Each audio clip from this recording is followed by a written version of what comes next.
Mi cuñada quiere que le dé en adopción a mi hija porque robé el nombre que ella quería usar, pero debería considerar adoptar neuronas de manera urgente.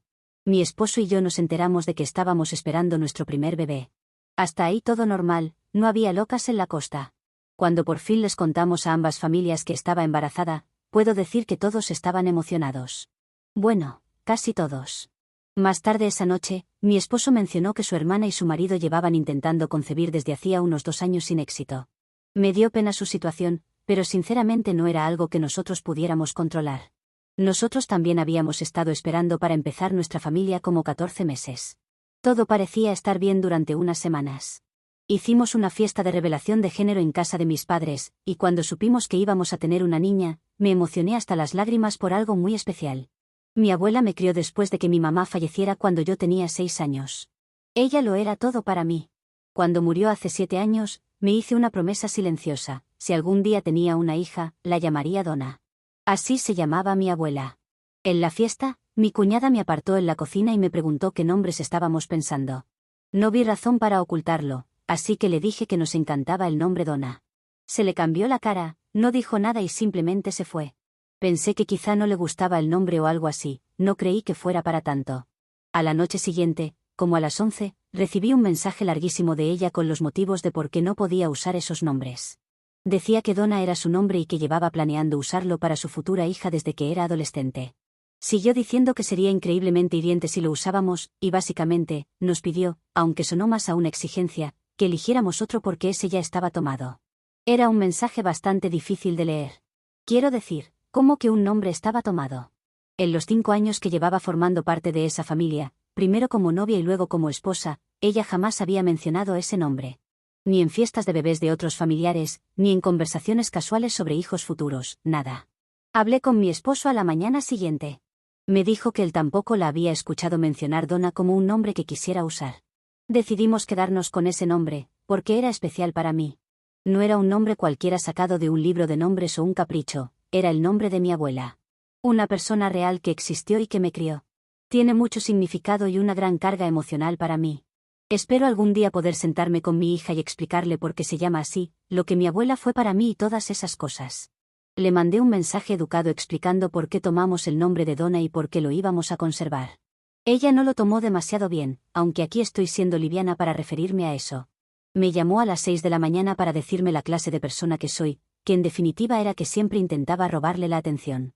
Dijo unos cuantos disparates más, pero todo se resume a que me había embarazado solo para superarla y restregarle sus problemas de infertilidad.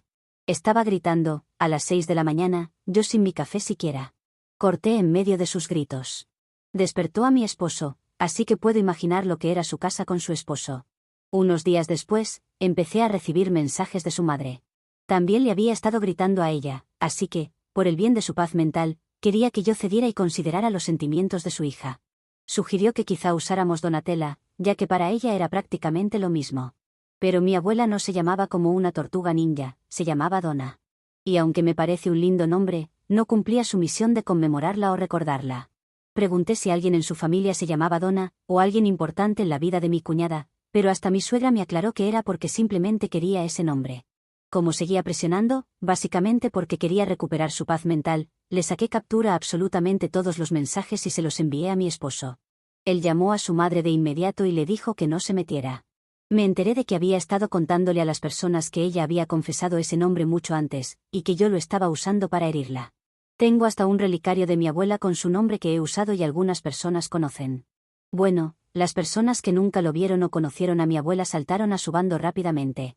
Además, como ella tenía problemas de fertilidad, era doblemente mala. No entiendo cómo el nombre de mi abuela, que debe estar lanzando insultos en italiano desde donde esté, porque también tenía su costado fuerte, tiene algo que ver con eso. El marido de ella le escribió a mi esposo una semana después preguntando si podíamos reunirnos todos y hablarlo como adultos. Yo le pregunté cómo era el tono de esta reunión, que pudo sacar de la conversación con su cuñado. Quiero decir, si era una reunión para calmarnos todos o era otro sermón de por qué yo debería elegir otro nombre. Ya habíamos tomado una decisión y no iba a sentarme en una intervención sobre el nombre de mi propia hija. Finalmente llegamos a mi parto muy temprano una mañana. Mi esposo me llevó al hospital y avisó estratégicamente a las personas que queríamos que lo supieran. Nuestra hija nació esa tarde. No publicamos nada en redes sociales de inmediato, solo ese grupo de personas. Aún así, al día siguiente, ella apareció en el hospital. Las enfermeras del área de maternidad no la dejaron entrar a mi habitación porque no estaba en la lista de visitantes aprobados que habíamos entregado. Según la enfermera que vino a avisarnos, armó un escándalo enorme en el pasillo porque era la tía, y les gritaba en la cara que la dejaran pasar. No oímos nada de eso, estábamos más alejados, pero seguridad del hospital tuvo que escoltarla afuera. Cuando llegamos a casa con Donna, había un paquete en la puerta. Dentro había una canasta de regalos para bebé con una tarjeta. La tarjeta decía: para el bebé que debería haber sido mío, espero que estés feliz contigo misma. Todo era rosa, y varias cosas tenían el nombre Donna bordado. Mantas, un conjuntito y un babero. Unos días después, empezó a escribirle a mi esposo sin parar. Decía que quería conocer a su sobrina y que estaba dispuesta a pasar página, entre comillas, porque eso no era lo que quería hacer, con lo del nombre si la dejábamos formar parte de la vida de Donna. Mi esposo le dijo que tenía que pedir perdón por su comportamiento y poner la cabeza en su sitio antes de que siquiera lo consideráramos. Luego llegó el mensaje que la recibió completamente de loca. Hasta ahora esto es solo una pequeña prueba del extremo. Entiendo no poder quedar embarazada, pero todo lo que estaba haciendo no era normal, y lo siguiente tampoco. Me escribió a mí desde un nuevo número porque el anterior lo tenía silenciado y hacía mucho que no los leía. Había estado pensando en todo y que se le había ocurrido una solución que haría feliz a todo el mundo. Como yo le había robado el nombre y su sueño de tener una hija llamada Donna, lo justo sería dejar que ella y su marido adoptaran a nuestro bebé. Sugirió que le entregara a mi hija recién nacida para compensar por usar el nombre. Esto ya no era un simple problema, estaba delirante. Mi esposo llamó a su cuñado en ese mismo momento y le dijo que necesitaba buscar ayuda real para su esposa o tendríamos que tomar acciones legales para protegernos. Al menos esta vez se disculpó una y otra vez. Explicó que ella lo estaba pasando fatal por no poder quedar embarazada, pero admitió que esto era pasarse de la raya.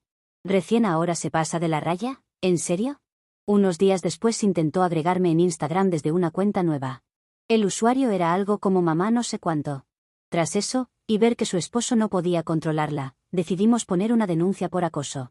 Tal vez puede sonar extremo, pero las cosas que sugerían parecían sacadas de una película de terror. Cuando la policía fue a su casa a darle una advertencia por el acoso, ella les dijo que yo me estaba inventando todo porque estaba mentalmente inestable por las hormonas del posparto. La policía igual tenía todas las pruebas, pero el agente volvió para darnos seguimiento.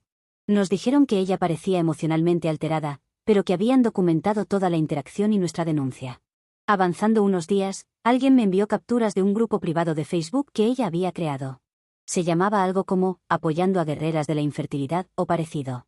Ahí había publicado sobre mí, contando una versión totalmente distorsionada, diciendo que yo había usado mi embarazo como un arma contra ella y que había robado el nombre de su hija a propósito para lastimarla. Había unas 40 personas en el grupo. La mayoría de comentarios, en realidad, le decían que necesitaba hablar con un profesional porque su reacción no era normal. Hicimos que redactaran y le enviaran una carta de cese y desista. Mis suegros, por primera vez, apoyaron la decisión después de ver las publicaciones de Facebook. Por suerte, a nuestro abogado le parecía suficiente para una orden de alejamiento. Un juez, al ver que hay un bebé de por medio y por su seguridad, estaría dispuesto a firmar una, dada la carga de pruebas que había contra mi cuñada. Mientras tanto, tanto mi esposo como mis suegros estaban intentando que el esposo de ella le consiga ayuda profesional, algo que yo también estaba buscando. Nada de lo que hacía era normal, pero podía mejorar con la ayuda correcta. Bueno, ella se negaba porque no veía nada malo en su línea de pensamiento. La audiencia de la orden de alejamiento estuvo a la altura de lo que se esperaría. No a la altura de algo tan importante como es, sino a la altura de la locura reinante del último tiempo. Mi cuñada torturó al juez durante casi 15 minutos diciéndole por qué ella merecía el nombre de Donna y no yo. En ningún momento hubo una prueba, o al menos mención, de que ella había elegido el nombre antes. Tampoco es que importara, no hay una ley que te impida nombrar a tu bebé con el nombre que eligió otra persona. El juez la detuvo en un momento y dijo que ya no quería escuchar más. Concedió la orden de alejamiento. Mi esposo la cortó de su vida por completo. Les dijo a sus padres que, incluso si ella buscaba ayuda, incluso si de alguna manera mejoraba, jamás tendría acceso a Donna. Por raro que parezca, ellos estuvieron de acuerdo. Me refiero principalmente a mi suegra, que en un principio estaba de acuerdo con lo del nombre solo para proteger su paz mental. Con la orden de alejamiento vigente, ella no podía acercarse. Pero incluso con protección legal, yo sabía que probablemente esto no había terminado. A la gente que se obsesiona así no se le pasa solo porque un juez se lo diga. Empecé a ser más cuidadosa con nuestras rutinas. Instalamos cámaras de seguridad alrededor de la casa. Estaba un poco paranoica, pero no podía correr riesgos. Una noche, el cuñado de mi esposo lo llamó. Su esposa estaba actuando cada vez más inestable y decía que estaba preocupado. Esto implicaba hacerse pruebas de embarazo compulsivamente, aunque no estuvieran teniendo relaciones, devastándose cada vez que salían negativas. Su esposo había intentado buscarle ayuda, incluso obligarla a ver a un profesional, pero no había tenido éxito. Mi cuñada había mencionado algo sobre encontrar a alguien por fuera para ayudarlos a tener un bebé. Que su esposo intentó averiguar a qué se refería, pero no obtenía una buena respuesta. Quería que mi esposo hablara con ella, pero ya lo ha intentado y nada bueno salió de eso. Tampoco quería abrirle la puerta a nuestra familia, porque al menos el acoso hacia mí se había detenido. No quería disparar otro episodio si se ponía en contacto con ella. Finalmente, un día su esposo llegó a casa y no la encontró. Llamó a mis suegros y a mi esposo para saber si la habíamos visto, también para advertirnos, pero nadie había estado en contacto. Fue encontrada poco después ofreciéndoles dinero a chicas en la calle para que tuvieran un bebé con su esposo y luego entregárselo a ella. Fue la policía quien la encontró, luego de que una de estas mujeres llamara a emergencias. Ahora está bajo vigilancia psiquiátrica para evaluar su condición. No sabemos qué esperar de esto, pero al menos está siendo monitoreada por profesionales. Edición: sus padres y su esposo intentaron razonar con ella, lo cual está claro que era imposible. También buscaron la forma de que la evalúen contra su voluntad. Desde hace tiempo, aunque más ahora con el nacimiento de mi hija, que se notaba que ella no iba a conseguir ayuda por sí sola, estaba negada a eso. Mi esposo no quiso involucrarse, porque tanto él como yo, y especialmente nuestra hija, son el foco del desencadenante. Era una pésima idea que intentáramos hablar con mi cuñada, podríamos disparar aún más este problema. Actualización 1. La dieron de alta del centro después de 6 días. Le diagnosticaron algún tipo de trastorno delirante con tendencias de fijación y depresión relacionada con lo de la infertilidad. Le recetaron medicación y le dijeron que necesitaba terapia ambulatoria. Sus padres se están encargando de ella en estos momentos, porque su esposo ha solicitado el divorcio. Pero antes de que lo llamen un mal esposo por abandonarla en su punto más abajo, continúen leyendo.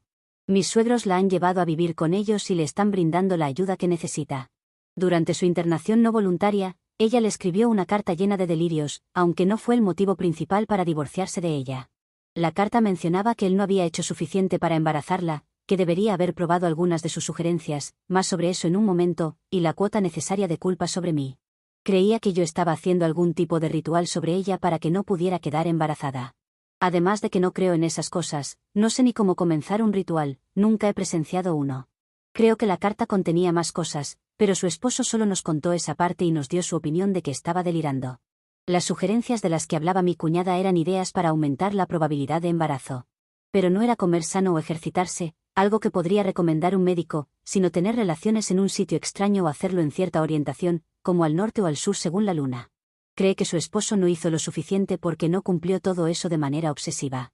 Él dice que intentó algunas cosas solo para reducir su nivel de ansiedad, pero había algunas que prefirió no intentar ni compartir con mi esposo.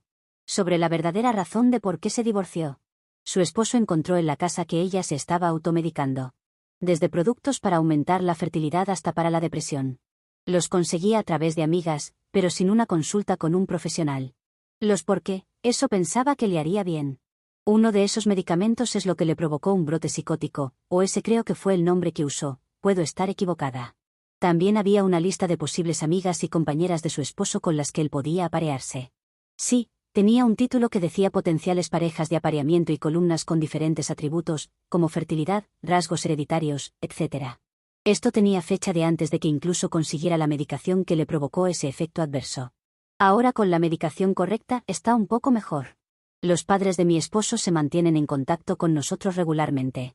No voy a mentirles y decirles que está tomando su medicación regularmente, pero sus padres están haciendo el esfuerzo. Al menos viven lejos y ella no tiene acceso a las llaves del coche. El padre tiene una pequeña caja de seguridad y las guarda allí una vez que está en casa. Espero que con esto todo esto se acabe y todos podamos tener un poco de paz. También deseo que mi cuñada se mantenga en su tratamiento por el bien de todos, especialmente ella misma. Edición: las amigas que le dieron esta medicación no recibieron algún castigo por eso, solo advertencias. Actualización 2. Desearía no tener que escribir otra actualización, pero algunas cosas sucedieron y este es mi lugar para contarlas. También la policía, pero ellos no responden con emojis, sino con papeleo y arrestos. Recibimos una alerta del timbre de nuestra casa y mi esposo revisó la cámara desde el teléfono. Ella estaba en nuestra puerta principal, mirando la cámara, y eso activó una alerta. Había manejado no sé cuántas horas en plena madrugada. Llamamos a la policía de inmediato. No bajamos y no abrimos la puerta, nos quedamos mirando hasta que llegara la policía. Llegaron en menos de 20 minutos y la arrestaron ahí mismo en el porche por violar la orden de alejamiento. Resultó que había usado el coche de una de sus amigas, y piensa que la estamos tratando injustamente. No importa cómo piense que la tratemos, lo importante es pensar que es un peligro a alguien así. Según esta amiga, y por eso le prestó su coche esa noche, lo hizo porque ella solo quería dar una vuelta. Si hubiera sabido que terminaría en nuestra puerta tan tarde, no se lo hubiera prestado. Nueva audiencia, con el mismo juez que otorgó la orden de restricción. Solo que ahora la condenó a 90 días de cárcel con crédito por el tiempo ya cumplido. Su abogado intentó argumentar que ella necesitaba contención y no tiempo en la cárcel, que necesitaba un lugar donde estuviera controlada y que pudiera tomar su medicación. El juez la envió a una cárcel donde pudieran controlar eso, pero también preguntó si había estado tomando su medicación este tiempo, y sus padres testificaron que no. La otra alternativa presentada por el abogado de ella fue que pasara su condena en un centro psiquiátrico, pero el juez lo desestimó tras la evaluación de un profesional que argumentó que ella estaba tomando una medicación, pero no era tan fuerte o requería supervisión las 24 horas. De hecho, en su opinión, ella estaba completamente consciente de lo que hacía. Que engañar, entre comillas, a su amiga y conducir hasta nuestra casa la mostraban como una persona funcional. Ella dijo que no era consciente de que condujo hasta ahí, y estaba confundida cuando llegó a nuestra puerta. Estaba pensando en pedirnos ayuda para regresar con sus padres, pero estaba indecisa por la orden de restricción. Y eso se ve en la cámara, que ella está dudando de tocar el timbre o regresarse, pero su amiga argumentó que cuando le pidió el coche, ella parecía estar bien. Tampoco podemos confiar en ella, porque decir que le dio su coche cuando notaba algo extraño no era la mejor idea. El divorcio se finalizó mientras ella estaba en la cárcel. Sus padres no saben qué hacer con ella porque no pueden obligarla a tomar la medicación, pero tampoco encerrarla contra su voluntad. Quedan unas semanas para que salga y creo que están muy nerviosos de cómo ocuparse de ella. También nosotros lo estamos, pero no de cómo ocuparnos de ella, sino de cómo puede escalar. Edición, gracias por su preocupación. Tenemos las cámaras como principal medida de seguridad y podemos llamar a la policía. Mudarnos no es realista, porque aunque tomáramos ese camino, no es que podemos mudarnos antes de que ella salga de la cárcel. Vender la casa tomará algunos meses, si es que hay suerte, y no podemos simplemente comprar otra casa y esperar tranquilos a que se venda, no tenemos ese dinero. Lo mismo si rentamos, tenemos una hipoteca que pagar, no estamos nadando en dinero. Las medidas extras son que no me quedo a solas con mi bebé cuando mi esposo no está en casa. También tenemos a nuestros vecinos cuidando la casa o mirando si alguien extraño pasa. Ahora no tiene mucho sentido, pero le hemos enviado por mensaje una foto de mi cuñada para que la reconozcan. Algunas medidas son extremas, porque todavía ella no salió, pero tampoco tenemos confianza de las amigas. Especialmente la que le prestó el coche. Siempre he sido de las que piensan que es mejor prevenir que lamentar, y eso es lo que estamos haciendo aquí. Les prometo volver a actualizar, aun cuando no haya pasado nada y solo sea para decirles que todo está bien. Actualización 3. Estamos bien, aunque ha salido de la cárcel con misión de atormentar a su exesposo. En algún momento hablé de la carta que le envió, culpándolo de no intentarlo demasiado. Parece que toda su obsesión y acoso se ha girado hacia él en el último tiempo. Escribió cartas dentro de la cárcel, pero no las envió hasta que salió. Creo que allí leen lo que envías y recibes, así que no hubieran llegado. Por eso las guardó y las envió casi todas juntas. Solo que en lugar de enviarlas al mismo tiempo, las fue repartiendo en diferentes puntos cercanos para que llegaran en distintos días. Algunas sí llegaron seguidas, y otras llegaron al día siguiente o a los 2 días. Todas a la casa de los padres de él, que era donde casualmente estaba viviendo luego de dejar el lugar donde vivía con mi cuñada. No creo que lo supiera. Las cartas no tienen mucho valor y no recuerdo nada que le haya contado a mi esposo en particular. Solo es ella como escribiendo un diario personal de odio a su exesposo. Él tiene la culpa de todo, ella no ha hecho nada malo, no se merece nada de esto. Tras eso, su ex se mudó de la casa y no recibió más cartas. Se detuvieron antes de que se mudara, pero supimos por una amiga de mi cuñada lo que había hecho y cómo las había enviado. Contuvimos la respiración durante un tiempo, esperando que quizás nos llegara algo, que aparecieran en nuestra casa o que también recibiéramos alguna de estas cartas. Sin embargo, lo único digno de mencionar en este tiempo fueron las cartas a su ex y eso fue todo. Ni siquiera hubo más acoso a su ex. Creo que la última carta, o al menos cuando nos lo contó, fue hace 8 meses. Cuando ella salió, no fue a la casa de sus padres, fue a lo de una amiga. No es aquella que le prestó el coche, otra muy diferente. Según mi esposo, una mujer en la que se puede confiar. No piensen nada raro, sino que mi esposo piensa que era la más decente de su grupo.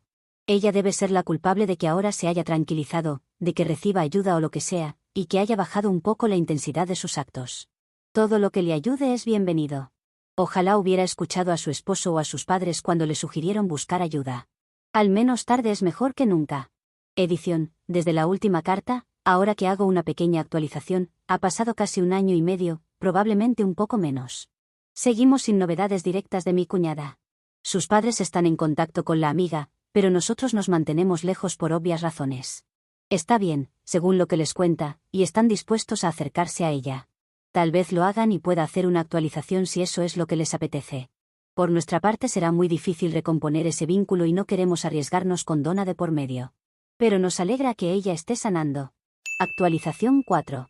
Hace mucho tiempo mencioné que mis suegros podrían acercarse a mi cuñada. Lo hicieron, y la noticia es que ella está sanando. Bueno, eso sucedió hace un tiempo y me han estado pidiendo una actualización. Han tenido un acercamiento y ha sido bueno. Ella les ha contado de su nuevo trabajo, de cómo busca sanar y de que está tomando su medicación. Les dijo a sus padres que ha tomado muchas malas decisiones y les ha pedido disculpas.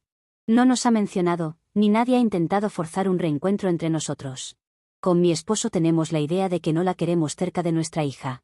No sabemos cuál puede ser su reacción, no queremos drama en este momento. Nos alegra que esté mejor, y mucho, créanme. Mi esposo, aunque no la quiera cerca de nuestra hija, la ama y quiere lo mejor para su hermana. Edición, los encuentros con mis suegros no han sido pocos, están reconectando. Ha preguntado por mi esposo, pero no por mí o Donna. No sabemos si por vergüenza, porque no nos quiere reconocer o porque no crea que sea el momento. Tampoco las preguntas sobre mi esposo son de verlo o entablar alguna comunicación, solo saber si está bien y ese tipo de cosas.